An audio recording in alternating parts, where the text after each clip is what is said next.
For 200 years, the galaxy knew peace. The Galactic Pact had ended the Great Wars. It was signed by over 50 species, including Earth. Trade was good. Communication was open. Any conflict was handled through the Council. The stars were quiet, and everyone believed the silence would last forever. But silence can hide many things. On the edge of human territory, near Jupiter's orbit, floated a small mining station named Helix 7. It wasn't special. Only 35 workers lived there. They mined rare gases and sent them back to Mars. No weapons, no secrets, just tired workers and old machines.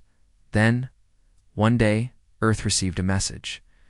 Just one word: burning. Signal came from Helix 7. No data followed.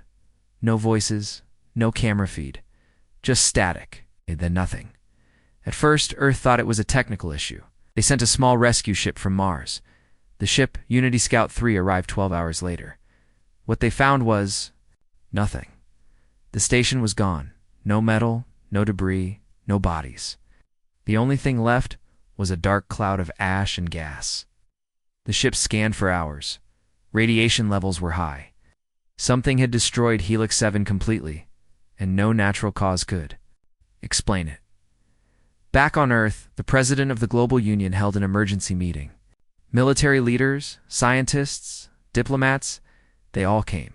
There was fear in the air. Someone had attacked them, but who would break the pact? No warning, no declaration, no claim someone had destroyed a human facility without a trace. The Council was contacted immediately. The message was simple. A station under Earth's flag has been erased. We demand an investigation. The Council responded 2 days later with a calm message: no registered species admit responsibility. The Council will begin a slow inquiry. Slow inquiry, that's what the galaxy had becomes. Slow, careful, blind. But Earth did not wait. A stealth probe was launched from Europa's base. No name, no signal. It flew beyond known patrol zones and passed near a distant asteroid field. That's where it saw them. Zindari warships. Over 30 of them, in a hidden orbit behind a dead moon. Maybe a base. And the Zindari were part of the Pact. In fact, they had co-written its laws with humans. They were allies, so why were they hiding? The probe recorded everything: ship types, heat signatures, weapon mounts, flight paths. The data was sent back to Earth. It was clear now: the Zindari had destroyed Helix-7, but Earth stayed silent. No message. No warning, nothing. Instead, special forces were activated. Old programs were reopened. Secret weapons, hidden for decades under Earth's oceans and Mars' crust, began to wake. Engineers on Titan received encrypted orders. No one spoke. But everyone knew something had changed. The peace was cracking. A few days later, something even stranger happened. A transmission appeared across the galactic network. It came from an unknown relay. A mechanical voice said, "The pact is broken. Earth will answer." The transmission ended with Earth's flag burning slowly and, then, turning black. Nobody knew who sent it. Earth denied sending it, but every alien species now felt the same thing. Fear. The Zindari held a press meeting through the Council. Their ambassador stood in front of hundreds of reporters. "We do not fear Earth," he said proudly. "They are emotional and slow. They will make speeches and cry for justice, but they will do nothing." That message went viral. Humans watched it on every screen, in every colony, on every ship. The ambassador smiled, smug and calm. But far away, in a small underground chamber on Earth, General Myra Kale watched the video with cold eyes. She turned to her staff and gave a short order: begin Operation Ashlight. Deep in space, near the edge of the human border, an old ship blinked to life. It had no name. Its engines were silent. Its surface was black as night. It had been hidden for 80 years. Inside, a crew of 12 woke from cryosleep. Their eyes were not normal. They had been trained not to feel. They did not ask why they were needed. They only checked their weapons and opened the mission file. It read, "Strike silently, leave ash." Meanwhile, on Earth, the president made a public speech She didn't talk about war. She didn't name the Zindari. She said Earth believed in the Pact and was working with the Council. But her eyes told a different story. They were not the eyes of a peaceful leader. They were the eyes of someone who had made a choice.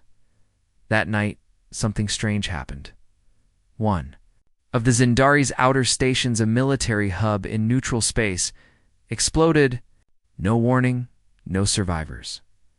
The explosion was clean, no trace. The Zindari blamed Earth. Earth denied it. The Council was confused. Their investigators found no evidence. The explosion looked like a natural collapse, but it wasn't. It was a message. The next day, another Zindari ship vanished. Then another. No signals. No debris. Just missing. Whispers began to spread through alien space.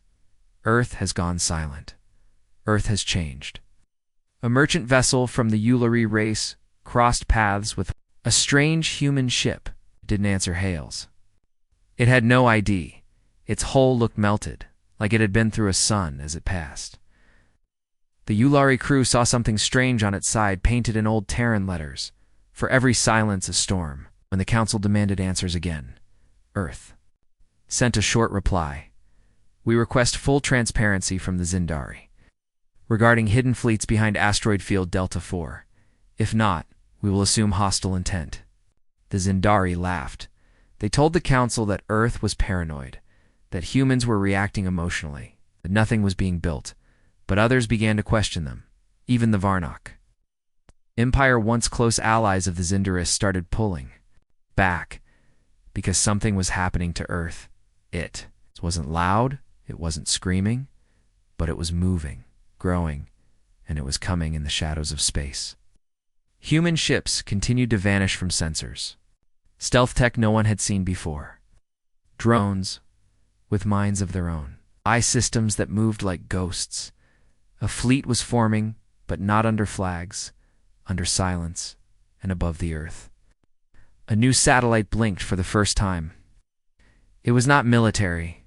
It was not diplomatic. It was simply named Judgment. Its sensors were pointed not at the stars, but at Earth itself, waiting, because when the Galactic Pact shattered, something inside humanity broke too, and now they weren't trying to restore peace. They were preparing to light the stars on fire. The galaxy did not sleep after Helix-7. No one admitted it, but fear had taken root in the hearts of many species. The Zindari called it an accident. The Council called it a misunderstanding. But deep down, everyone knew Earth had stopped speaking, and that silence was louder than any weapon. Across trading routes, whispers began.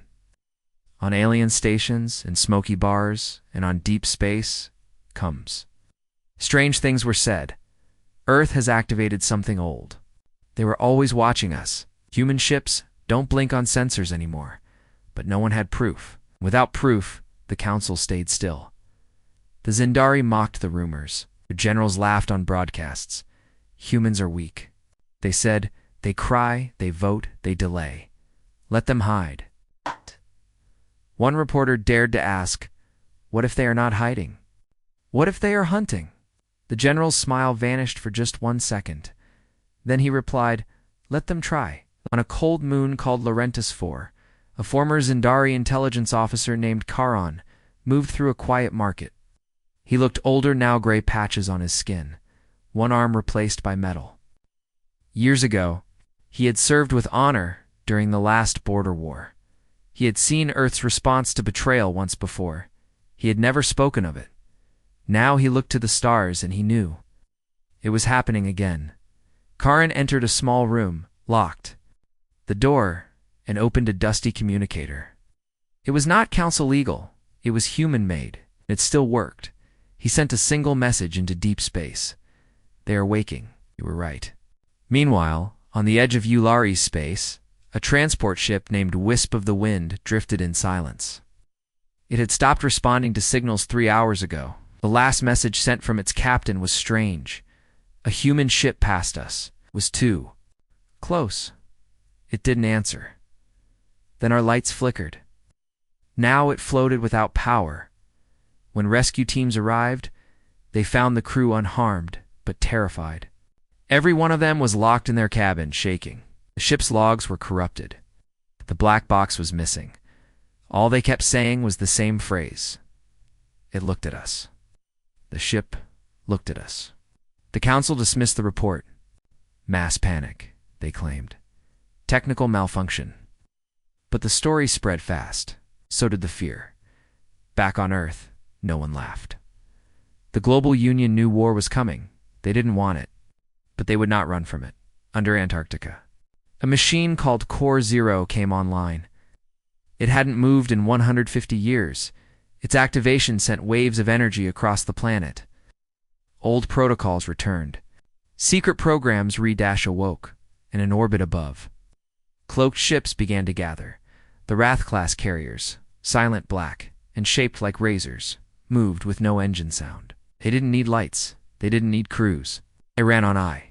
Instincts in one command: do not fire, unless Earth is touched again. But not every human agreed. In a hidden lunar lab, Dr. Alira Nome stood before a group of military advisors. She was a civilian, a historian. But what she had found in old digital archives changed everything. The Pact was not made in peace, she said. It was made in fear. Earth had weapons they were never allowed to show, so the Council gave them a place on the condition they disarm. A general stood up. That's just theory. She showed them footage classified files from a century ago. Massive machines. Ships shaped like blades. Soldiers with neural links in their skulls. In a message from Earth's first president of the Pact era: we will hide the sword, but we will never throw it away. Back in deep space, Sindari, fleets continued their build-up. At asteroid field Delta IV, more stations went dark. More signals vanished. When scouts arrived to inspect the wreckage, they found something strange. Every destroyed ship had its command. Center untouched, it was always the weapon systems that were melted, like someone was saying, we don't want your death. We want your silence. Then came the moment no one expected. A Zindari admiral named Gralt decided to test Earth. He took 5 battleships and flew them straight into human border space. He sent a message to Earth, full of pride and warning.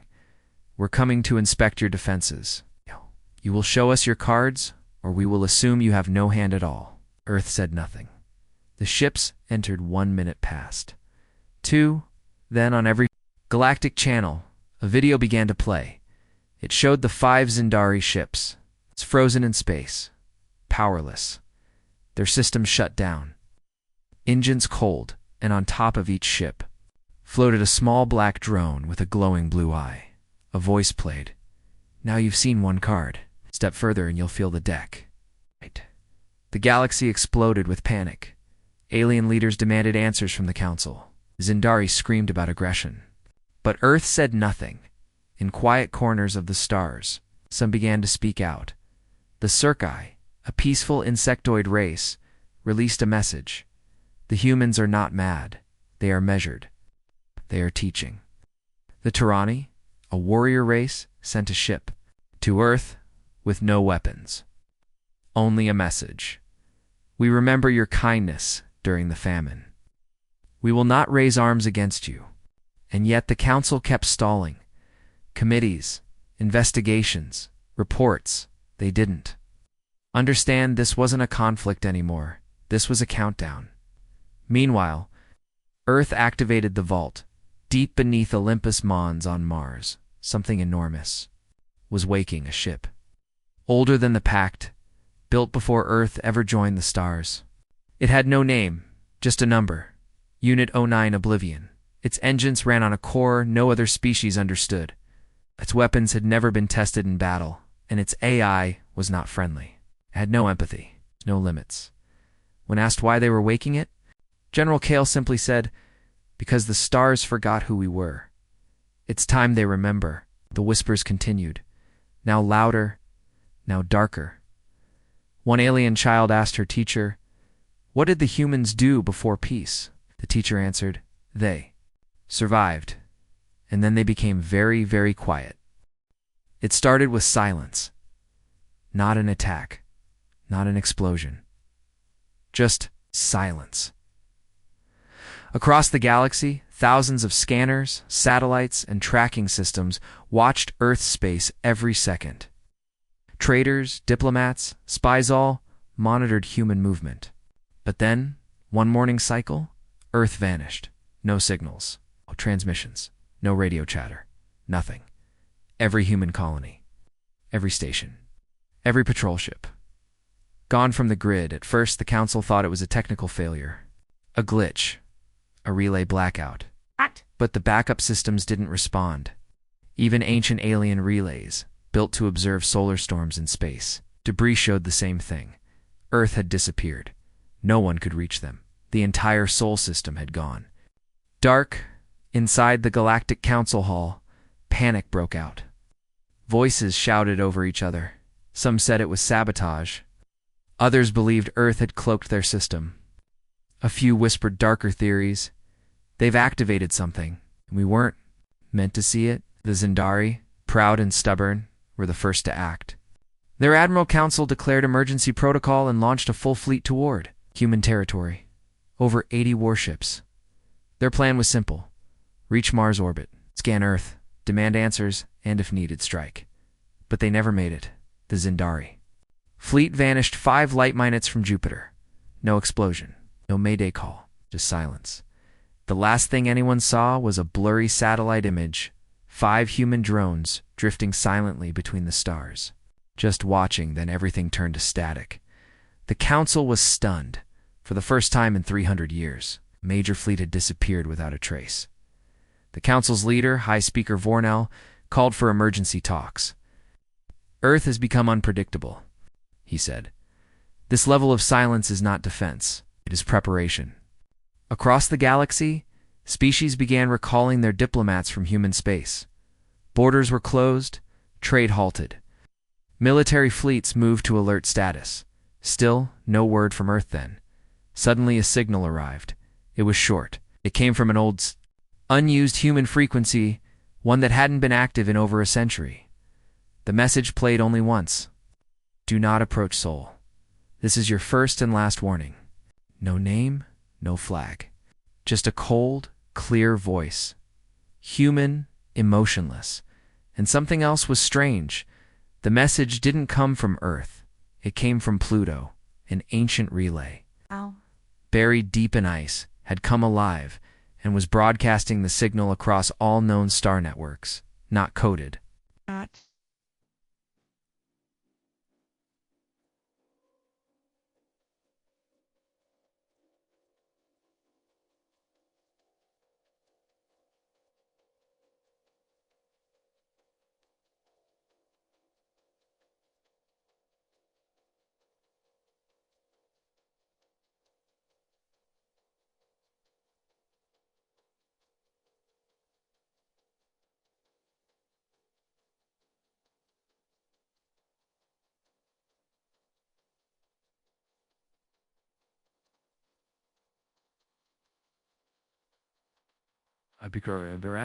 A public warning. The meaning was clear. Earth was done talking, in a secret chamber under Council territory. A group of old war veterans met quietly. They were not politicians. They were not diplomats. They were survivors, and all of them had fought. In battles long before the Galactic Pact, they remembered what Earth was like before the peace. Before the treaties, before the masks, one of them, a blind Circi warrior, said slowly, "They haven't vanished. They've simply closed the door." Another, a half-burned VAR diplomat, whispered, "Earth isn't afraid. Earth is waiting." Elsewhere. On the edge of the Karzon Republic, a cargo ship spotted something drifting near an empty asteroid belt. A human probe. It's very old, maybe 90 years. But it was still active. Still scanning. When the crew brought it aboard, it began to project a hologram. It showed Earth. It's covered in storm clouds. Then the image changed, revealing dozens of orbital rings. Ships docking, massive cannons being installed. Mahi. Units patrolling. Like wolves. And then came the final image. A new fleet, not registered. Not named ships, shaped like knives in shadow. No engines, no windows. They moved like they were part of space itself. One sentence appeared beside the image. Phase 2. Judgment protocol ready. The Carson captain dropped the device. They left the probe floating in space and fled. Within hours, the Carson warned the Council, if Earth launches those ships, we won't fight. We'll surrender. Not because of cowardice, but because of history. Everyone had heard the legends. The old stories from before the Pact, about how Earth once fought an enemy 3 times their size, and won, not through size, not through strength, but through ruthlessness. Now, the stars were remembering. Back on Mars. In the deepest command center, General Myra Cale stood alone in front of a giant glass window. Through it, she could see the new War Fleet -30-6 vessels, still nameless, waiting for a signal. She was not smiling. Her voice was quiet. They told us to be quiet, to disarm, to shrink, to forget what we were. Behind her, a young soldier asked, "Are we going to war?" Myra didn't look back. She only said, "They shattered the Pact. We are the answer." It began with a sound. Not from Earth, not from any known frequency. It was a deep vibration felt across nearby systems. Old alien observatories picked it up first. They thought it was natural, a cosmic quake, a solar storm. But it didn't fade. Instead, it grew louder across the galaxy. Thousands of sensors locked onto one point, the Sol system. Earth had returned to every scanner. But what appeared wasn't what they remembered. The system had changed. Saturn's rings now glowed with defensive grids. Jupiter's orbit swarmed with stealth platforms. Mars had tripled in surface cities. Neptune had weapon satellites hanging in its dark skies. And Earth was no longer blue and green. It was silver. Metal shells wrapped around the planet like armor. Massive energy spikes extended into orbit. The moon had been reshaped into a giant command hub. Every human colony now showed abnormal heat signatures. Something had been built, something enormous. And then, every human ship sent the same message across the stars. Protocol judgment confirmed. Humanity has returned to observation. The words were cold. But they carried weight. No one knew what protocol judgment truly meant. But many remembered ancient human texts, warnings, quiet policies never shared with the Council. Policies that said, if humanity is ever attacked without justice, if the Pact is ever broken, then Earth will not seek revenge. Earth will seek order. And that's what made the galaxy tremble. Because this wasn't anger. This was calculation. At the edge of the Varkan Empire, their greatest censorship, Starseer 9, tried to get closer to Sol. It didn't fire. It didn't even speak. It just watched. And in less than 2 seconds it disappeared. The ship was there, ... And then it wasn't. No trace. Nothing. Just gone. It was as if the ship had been erased from existence in the council chambers. Panic set in again. The Varkan ambassador slammed a claw on the table. This is annihilation. They are violating peace. But others knew better. They are answering what we ignored, whispered the old Talari Prime. They warned us. We didn't listen. Back on Earth, is the human command center under Antarctica known? Only as Black Deep was fully operational now. Dozens of neural-linked commanders stood in silence. Eyes closed, minds linked to the fleet. Above them, floating in low orbit, the Wrath-class ships had begun to move, but they weren't heading outward. They were circling Earth, protecting it, waiting for what? Only the inner core command knew, and they weren't speaking. On a quiet moon far from Sol, a small alien smuggler named Renell was hiding. He had once traded with humans back when Earth was open. He'd laughed when the Zindari mocked Earth. He wasn't laughing now. He sat in a dusty bunker with a bottle of old human drink in his hand, watching the news, and then he saw it, a broadcast. From deep space, no one knew who sent it. But it showed something horrifying. A planet that no longer existed. One of the outer Zindari colonies had been reduced to dust. Not bombed, not burned, just disassembled, atom by atom. No debris. No fire, just silence. Then the screen showed a final message, written in Old Earth Latin. We do not seek war, but we no longer believe in warnings. That single line broke the galaxy. Trade routes froze. The council went dark. Leaders began evacuating core planets for the first time in 700 years. A species requested Earth's forgiveness, the Torvali, who once voted for Earth's demotion in the Pact. Their fleet knelt in deep space, all weapons offline, no shields. But Earth didn't respond. Not yet, because they were watching everyone in every system.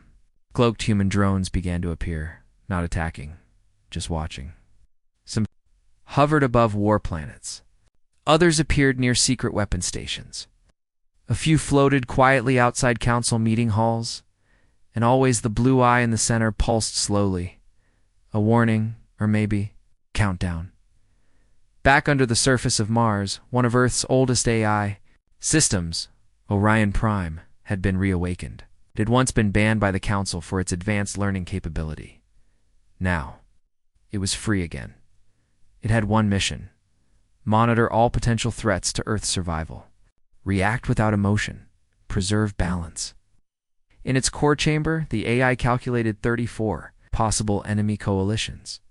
It ranked each one, and then began assigning responses. Not destruction, not invasion, but neutralization. 1. Council spy ship tried to follow a human freighter. It got close, too close. Then suddenly, all its fuel turned into crystal.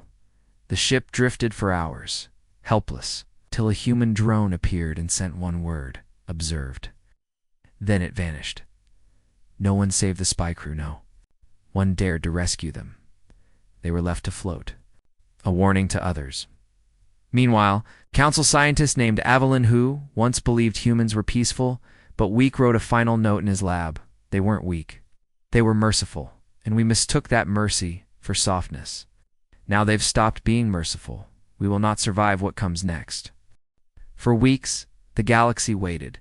No messages from Earth, no attacks, no explanations, just silence. And presence, the kind of presence that made even seasoned warriors nervous. Human ships hovered at the edge of every major system, still cloaked, but detectable if you listened close enough, like shadows breathing. Everyone knew it was coming. Some thought it would be a war. Others prayed for a truce. But no one expected the first strike to be like this. Because it wasn't a strike. It was a feeling. It started in the Trelver system at exactly 3 o'clock Universal Time. Every being on the surface, over 90 million souls, froze in place. Their hearts beat slower. Their thoughts became cloudy. Their bodies turned cold. Not from disease. Not from poison, but from something. Deep inside their minds, a signal. Soft, undetectable, but real. It bypassed every firewall, every organic shield, every mental defense. Scientists later called it a neurosynthetic pulse. But those who experienced it had a different name: the presence. For 2 full minutes, the entire population of Trelver stood still, paralyzed. Machines stopped responding. AI cores rebooted on their own. Power grids failed, and when it ended, one phrase was burned into every screen wall: a digital implant. You moved first. We felt it. No one died. But something had changed. A high-ranking Zendari admiral, known for his brutal voice and sharp temper, sat in his war room afterward, shaking. He looked at his officers with wide, bloodless eyes and said, "I saw Earth. In my mind, he never returned to command." Other systems reported the same thing. Whole cities waking up to find. It's every screen showing human faces, not real ones, but ancient still images. Children smiling. Soldiers saluting. Scientists holding stars in there. Hands, no voice, no threat, just memory. But those memories felt alive. In the council's emergency chamber, panic was no longer whispered. It was screamed. Leaders demanded action. Fleets were ordered to fire on any unidentified object near their borders, but nothing came close. Humanity didn't step in. They let the fear do it for them, in the underground levels of black deep on Earth. General Mira Kale stood over the observation deck, silent. The Wrath-class ships hadn't moved. The drones hadn't fired, but the signal had been sent. One of her officers stepped forward, voice trembling. "Should we proceed to active retaliation?" Myra didn't answer at first. She watched a silent screen showing council movements. There, fleets were repositioning, scrambling, panicking. She finally said, "Why should we retaliate? They're already destroying themselves." In deep space, something stirred. Ark Vessel Nina, human sleeper ship. Long-believed loss suddenly reappeared, near the dead zone between the Varkon and Draenei sectors. Its arrival wasn't loud, but the effect was violent. The Draenei ships nearest to it lost power instantly. Their captains reported hallucinations, visions. Some claimed they heard music in Chanchan earth tones, slow and haunting. Then Arc 9 broadcast a single word: awake. Historians would later say that word marked the moment when Earth's second age truly began. The galaxy had never seen Ark vessels. They were old legend, prototypes built during humanity's forgotten years, said to house not just people but minds. Super soldiers, thinkers, strategists. Each Ark vessel was a floating civilization, and Earth had 9 of them now. One had returned. Inside, the Council, the Torvali, and the Marnock races, once firm supporters of war, sent envoys to Earth, begging to open communication. They received no response, but 2 hours later, both species found human drones parked near their homeworlds. Not attacking, just watching. A message blinked on their capital towers: "We see your change." But trust must be earned. Across the stars, propaganda collapsed. No one believed the Council anymore. Not after the silence. Not after the presence. Not after the images that appeared in the minds of every citizen who had ever voted to weaken Earth. Earth had not vanished. It had simply stepped away and waited, and now. Now it had returned with more than weapons. It had returned with the ability to reach into the very thoughts of its enemies. No ship could defend against that. No wall could block it. No mind could fully understand it. One final report came from a hidden Zindari listening post near the Helix expanse. It had picked up something, a Dan artificial pulse, almost like a heartbeat. It's coming from the edge of the Sol system. When decrypted, it wasn't a code, it was a phrase. Over and over again, observation ends soon. The message didn't frighten the Council anymore. It broke them. They met in secret. 12 of the most powerful alien species, once enemies, now afraid of the same thing. Earth. For the first time in galactic history, the Arvak Zindari, Talari, Karzan Marnock, and others formed what they called the Celestial Defense Accord. One goal, one plan: stop Earth before it was too late. They didn't know what Earth had built, or what it had become. But they understood one thing clearly now: humanity had stepped far beyond them. Technology, strategy, power, reach, and worst of all, patience. Earth didn't boast. It didn't broadcast. It simply acted, and they had no idea. When it would act again, the Celestial Accord sent a message across the stars: "We seek peace, but we are prepared for force if Earth refuses containment." They waited 1 day, 2.3, no reply then. On the 4th day, Earth responded. It wasn't a message. It was movement across 5 sectors. Known human ships vanished from their old locations and reappeared instantly in orbit around the Accord's command. World Varellus Prime, not via warp, not through hyperspace, instantly 12 ships. One for each major race in the Accord. They didn't fire, they didn't speak. They simply hovered, silent, watching. And then, without warning, the entire surface of Varellus Prime was shut down. Power grids collapsed. Gravity fields failed. Orbital defenses locked into standby mode, not destroyed, disabled. One by one, no human ship had fired a single shot. Inside the Accord chamber, panic turned to chaos. Leaders screamed. Some called for retreat. Others demanded counterstrikes. But the old Talari, Prime, the oldest leader among them, stood slowly and whispered, We tried to act together, but we moved too slow. His eyes filled with something no one had seen from his kind before. Respect on Earth, inside the command fortress known as Black Deep. General Myra Kale stood calmly as reports flooded in. Her aide turned to her. "Ma'am, the Accord is collapsing. Our fleets are standing down.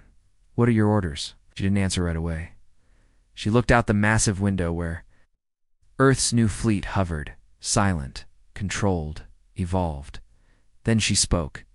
They tried to unite too late. They waited for fear to bring them together. But we've been united since the first betrayal, and that betrayal still burned in Earth's memory. The Galactic Pact had once promised peace.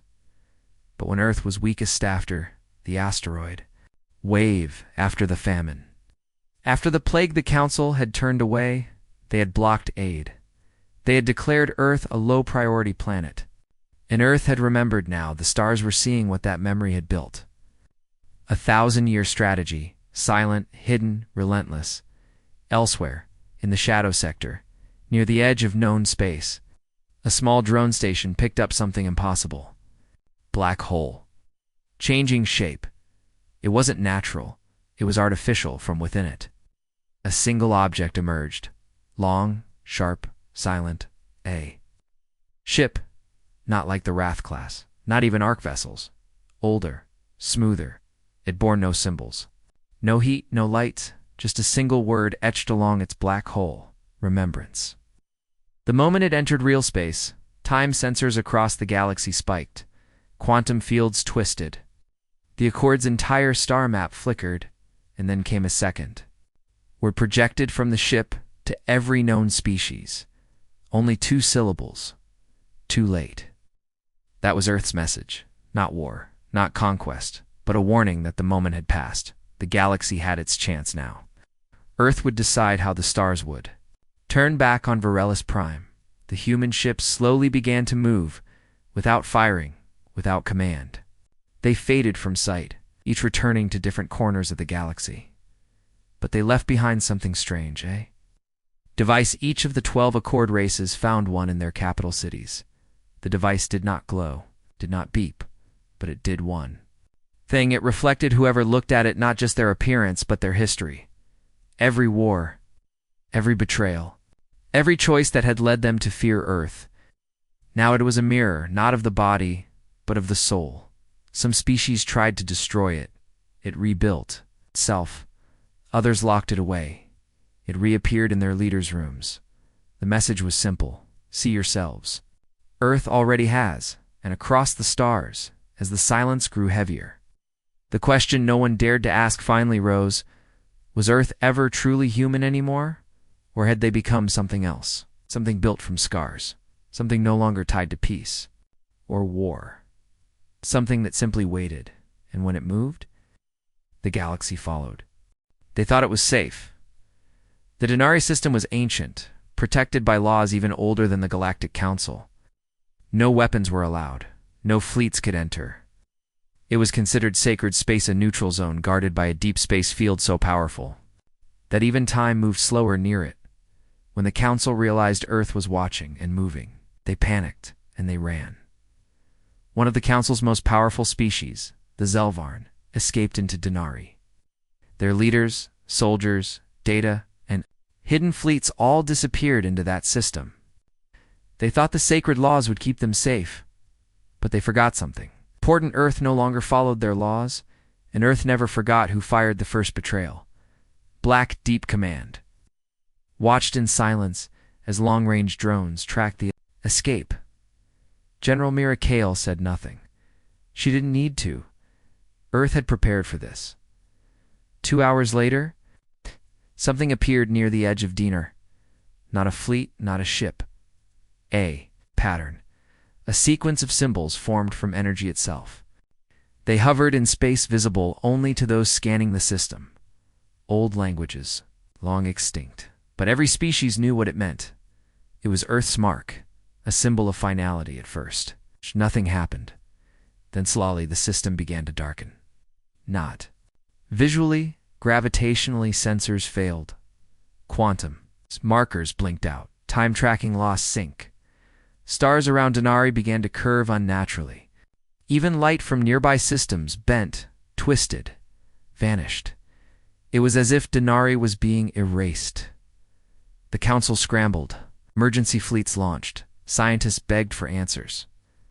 But no ships returned from Denari. Not even probes, not even signals. It was gone. Not destroyed, not bombed, just gone. As if Earth had folded the entire system out of reality itself and left no trace. One word echoed across every come line, whispered from a surviving Zelvarn diplomat just seconds before blackout. They didn't attack. They removed us. Silence followed. No response came, because Earth had already moved on, across the stars. Fear became something new. It wasn't just about war anymore. It was about what? Earth had become a force that didn't need to fire a mind. That didn't forget. A judgment that didn't explain. On the far edge of the Arvak homeworld, a new human drone appeared. It didn't hover this time. It landed quietly, on a sacred mountain where no alien had ever stood, but Earth did. The Arvak leader stood before it. Shaking. Why have you come? The drone played one message. You defended Earth once. We remember. You were spared. And just like that, vanished again. The Arvak didn't celebrate. They wept, because they understood. Now humanity wasn't choosing enemies anymore. It was choosing survivors. On Earth, the Inner Command held a silent meeting. The old AI Orion Prime spoke to Mirakael in a calm, emotionless tone. Phase 3 complete. Systems removed.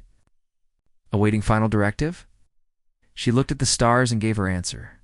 No more warnings.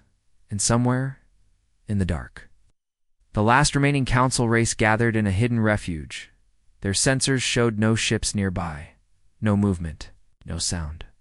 They sighed in relief, but just before they could close the gate, single human voice came from the shadows, soft, calm, and final. You chose to run, and nothing. No explosion, no fire, just absence. That last hiding place blinked out of every known star map, gone forever. The galaxy had finally learned. Some systems you can protect with laws, but not from Earth. The galaxy had changed. The stars still burned, planets still spun, but everything was different. Now, the Galactic Pact, the great alliance of peace and trade that had once united over 1,000 civilizations, was no more. Its charter was shattered, its leaders erased. Its strongest species humbled or gone, and Earth. Earth never claimed victory, because Earth had never asked for war. It had only responded silently with precision, with purpose. And now, as the stars tried to find peace again, something returned the signal. But it wasn't like before. This time, every world in the galaxy received the message at the same moment, no matter how far, no matter how hidden. It arrived through dreams, through machines, through instinct. Every species heard it in their own way, in their own tongue. But the words were the same. You betrayed what you built. You abandoned what you promised. And when Earth was alone, you left it to die. We survived without you. We thrived without you. And now we remember. Across the stars, no ships moved. No. Leaders responded. No system dared speak. Because the message wasn't a threat. It was a verdict. And it wasn't over. On a small moon, once used by the Council for Diplomacy, a new structure appeared. It's not a tower, not a base, a monument, black stone, silent, ancient, and flawless. Its surface was made of material no species could identify. It pulsed faintly, not with light, but with presence. Written across its base in every known language were just for words. We do not forget. And below that, a final line, written only in Old Earth English, you will be watched. Years passed. The galaxy didn't dare form another council. Trade resumed, but slowly. Borders reopened, but with caution. Even war became rare because, in every system, in every fleet, one question lingered. Is Earth watching this? No one knew. No human ships were seen again. No messages followed. No demands. But still, every now and then, something strange happened. A pirate fleet would vanish without a fight. A warlord would surrender for no reason. A corrupt ruler would suddenly step down, whispering about eyes in the void. And always just before someone reported seeing a small, dark object in the sky, silent, unmoving. Watching, some said it was fear, others said it was guilt. But the smart ones, they said Earth had changed forever, that it no longer needed fleets or fire to win, because it had become something more, a memory.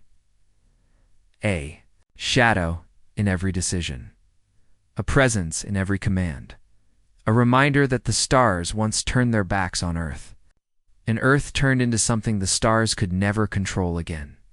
From that day forward, one phrase appeared in every academy, on every starship, on every wall of every government that had once voted to abandon Earth. Don't make them remember, because if they do, they won't come with armies. They won't come with rage. They'll come like they did, for silent, certain, and unstoppable.